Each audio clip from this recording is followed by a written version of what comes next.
Bienvenidos al canal Calm Analytics. Este es Boris Tissenhausen. Hoy es 8 de junio, la noticia principal en este momento. Anoche se llevó a cabo un ataque contra uno de los objetivos de financiación más importantes para la guerra de Putin. En Novorossiysk, tras el ataque nocturno de drones ucranianos, vuelve a arder la terminal petrolera Grushevaya, que es, de hecho, la parte más importante, si no la principal, del bolsillo militar de Putin. Es una de las mayores instalaciones de transbordo de petróleo en el sur de Rusia y el principal parque de tanques del complejo petrolero Sheshkaris.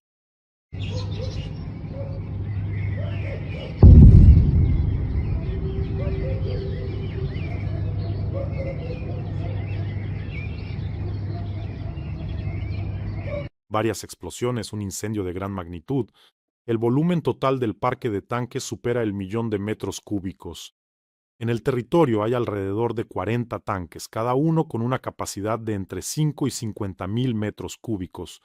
Precisamente desde aquí, el petróleo se transporta a través de un túnel en las montañas hasta el puerto para ser cargado en los petroleros de exportación. Según informan los residentes locales, durante el ataque se escucharon varias decenas de explosiones, tras lo cual comenzó un gran incendio en la terminal petrolera. Las autoridades locales incluso utilizaron la palabra incendio, no humo ni explosiones menores, sino incendio. Informan que el incendio está siendo combatido por 140 personas y 40 unidades de equipo. Les recuerdo que este objeto ya fue atacado recientemente y hoy Madyar informó que este ataque ya tuvo en cuenta el ajuste previo de puntería, un objeto de suma importancia para Putin. Para comprender la magnitud del objetivo en general, es necesario entender la arquitectura de este lugar. Es decir, Grushevaya Balka y Sheshkaris no son dos instalaciones diferentes, sino un solo sistema. Simplemente está dividido por una cadena montañosa. Es decir, el petróleo de varios oleoductos principales rusos se acumula en esta terminal petrolera de Grushevaya, además de ser transportado por ferrocarril, y desde esta terminal se bombea a través de un túnel hacia abajo al puerto y a través de Sheshkaris se exporta. Por cierto, este túnel fue inaugurado personalmente por Putin en el año 2015. Arde, todo está en llamas como a ustedes les gusta. Por cierto, amigos, no olviden suscribirse a este canal. Es importante, pueden hacerlo ahora mismo. Ayuda a promocionar el canal y vamos a luchar juntos contra la propaganda de Putin, así que asegúrense de suscribirse.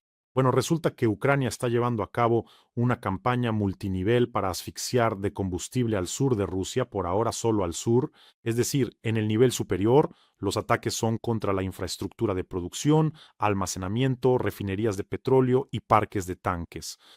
El nivel intermedio ya implica la destrucción de nodos logísticos, los transbordadores en el estrecho de Kerch, las rutas a través de los territorios ocupados. Y en el nivel más bajo ya son ataques directos, la quema de camiones cisterna en la autopista M14 y no solo en ella. En general, nuestros drones están actuando en los tres niveles. El resultado no es una escasez temporal, sino un colapso sistémico de la cadena de suministro. Eso es maravilloso. Y además hay una ironía especial en que el corredor terrestre hacia Crimea se consideraba el principal trofeo territorial de Putin. Recuerdan que alguien le preguntó, ¿y cuáles son los logros? Y Putin se reía de manera desagradable y decía, bueno, ahora el mar de Azov es un mar interior de la Federación Rusa, es decir, ahora hay un corredor terrestre hacia Crimea. Es decir, eso que se consideraba un trofeo, por ese trofeo les recuerdo, Rusia sufrió pérdidas colosales en Mariúpol, en la región de Jersón, y al final ese trofeo resultó ser simplemente una trampa. Suelten de nuevo a la sustancia calva que vuelva a gritar que lo engañaron. Aquí, como se dice, grites o no grites, no servirá de nada. Abriste la boca contra el país equivocado. Y en cada emisión tenemos una colecta importante para las fuerzas de defensa de Ucrania. Hoy continuamos la colecta para el primer batallón médico independiente, una colecta para aparatos de ventilación mecánica que ahora hacen muchísima falta en el frente para los grupos quirúrgicos avanzados. Nuestros médicos les han grabado un video mensaje, por favor mírenlo. Апарат штучної вентиляції легень – це не просто медичне обладнання, це шанс на порятунок та життя для пацієнта. В умовах бойових дій, де потік поранених часто є раптовим і непередбачуваним, таких апаратів потрібно дуже багато. До того ж, вони мають властивість ламатися та виходити з ладу від високого навантаження. Разом із каналом Бориса Тізенгаузена ми вже зібрали на 4 таких апарати, але цього все ще недостатньо для передових хірургічних груп нашого підрозділу. Тому ми оголошуємо збір ще на 2 апарати. Ми щиро дякуємо Борису та його глядачам за допомогу, небайдужість і увагу до питань порятунку українських захисників.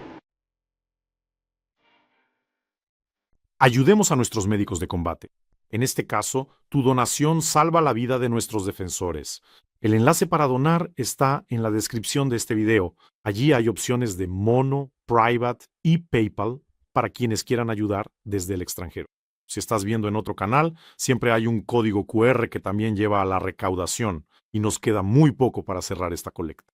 Bueno, solo un poquito más. Y en cada emisión les doy las gracias personalmente, de mi parte y de parte de cientos de nuestros defensores, a quienes ya han ayudado. Muchísimas gracias. Recuerden, juntos somos una gran fuerza. Por segundo día consecutivo hay retrasos en el aeropuerto de Sochi.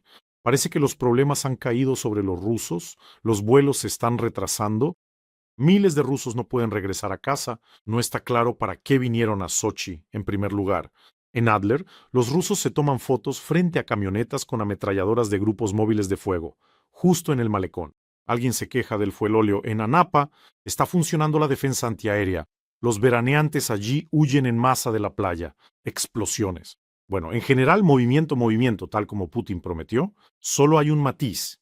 Él ya hace mucho que no aparece en Sochi, está sentado en algún lugar en su búnker, pero los rusos no. Ellos se ven obligados a enfrentarse a todo esto. Bueno, ¿a quién darle las gracias, rusos? Ustedes lo saben.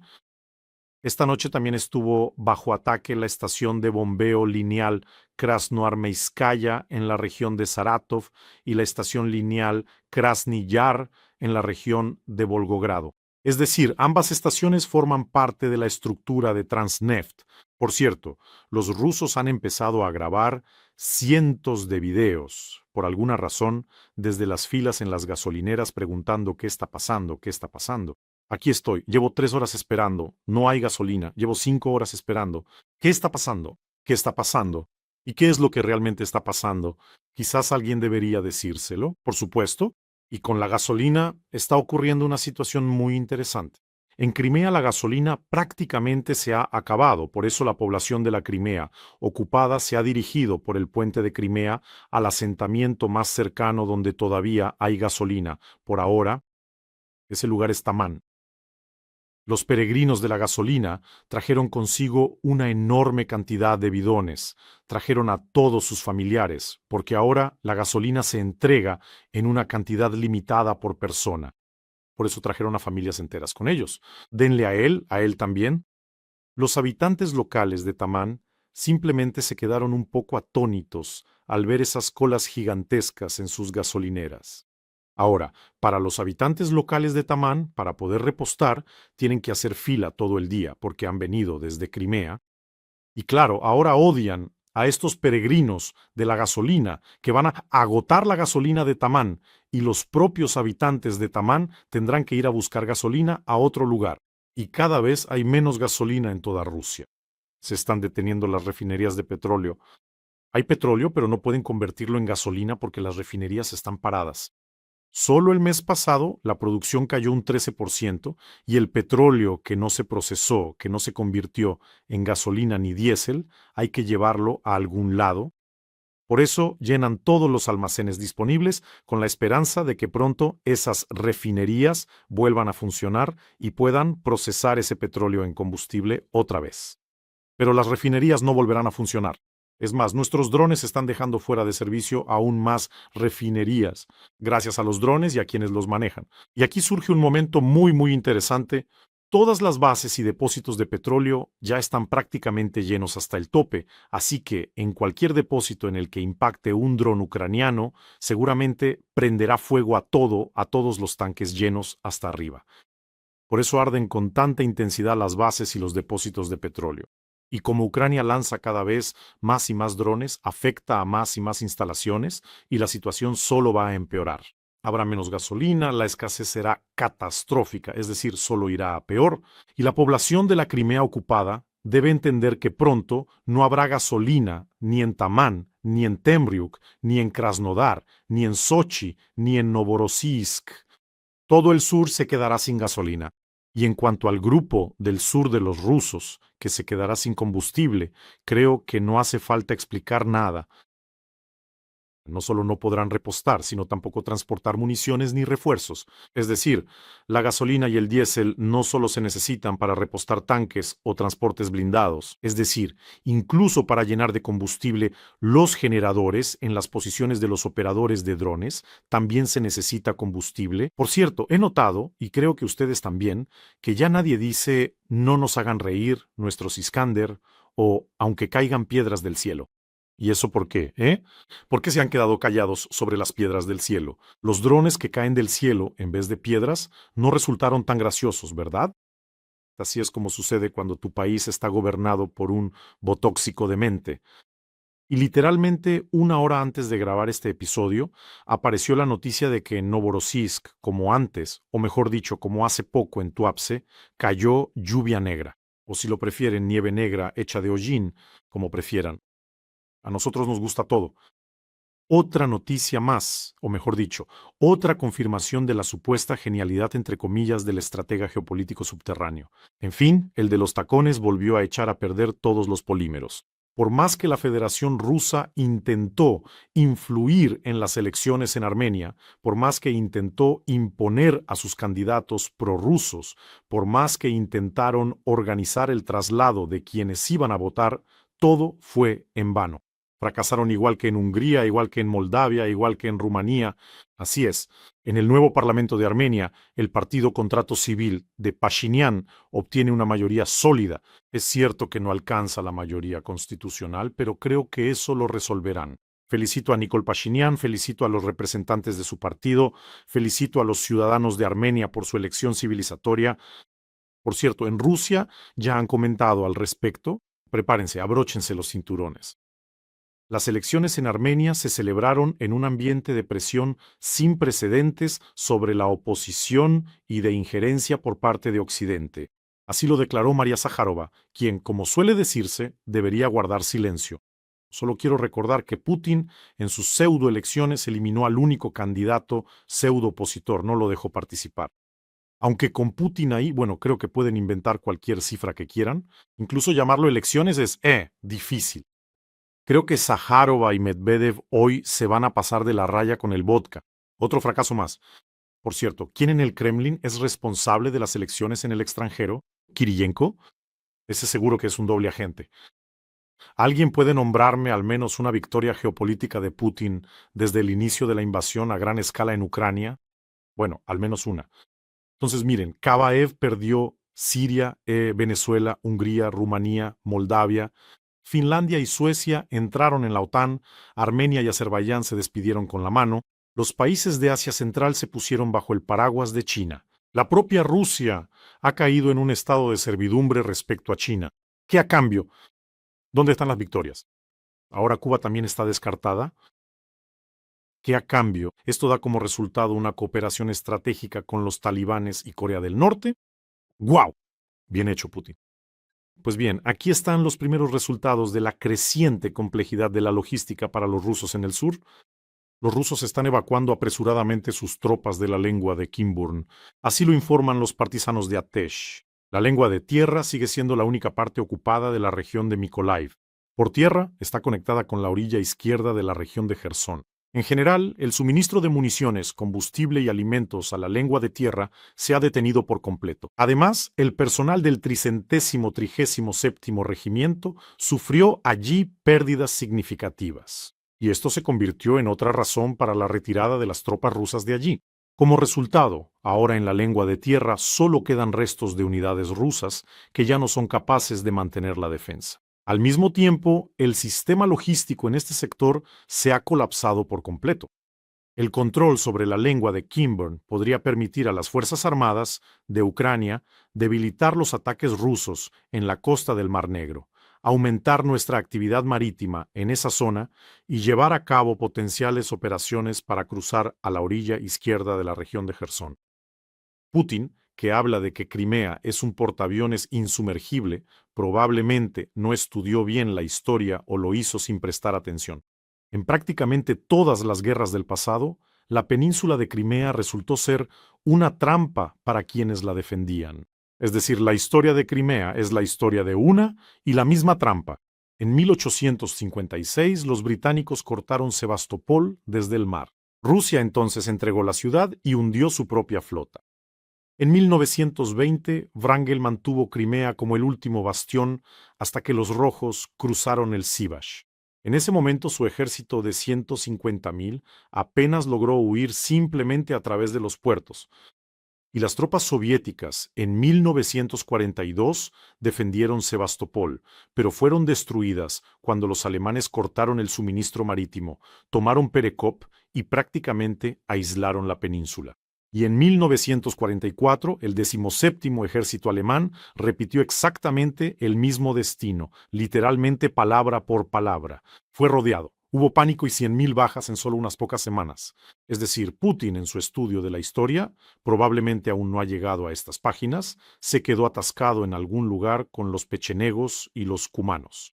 Otra noticia importante: hoy fue alcanzada una locomotora de un tren en Crimea, cerca del asentamiento de Gvardeyskoye. El tráfico ferroviario en Crimea se ha detenido debido a este incidente.